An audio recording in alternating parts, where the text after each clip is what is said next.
Typhoons can be a scary and trying time, but with proper planning and preparation, even the worst of the storms can be weathered. A visit to the 718th Civil Engineer Squadron provided some important household safety tips. If you have a storage shed, try to get as many things as possible within those sheds.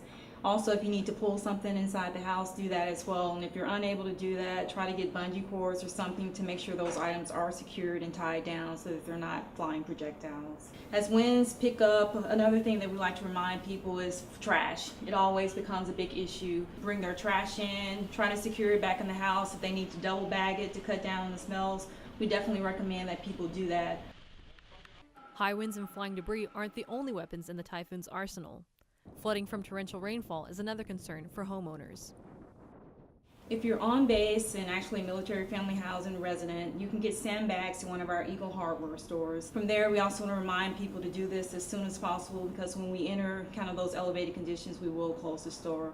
In terms of placing sandbags, a lot of individuals should place them around the outer corners of your doors. Also put them around the sliding glass doors as needed, and if you've got things that you need to secure and help tie down, they can be used for that as well. And as always, if problems arise, be sure to contact the proper agencies.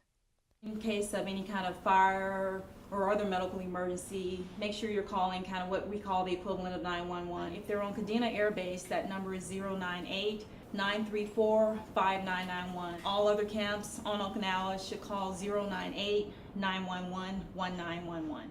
Reporting from AFN Okinawa, I'm Air Force Staff Sergeant Estrella Martinez.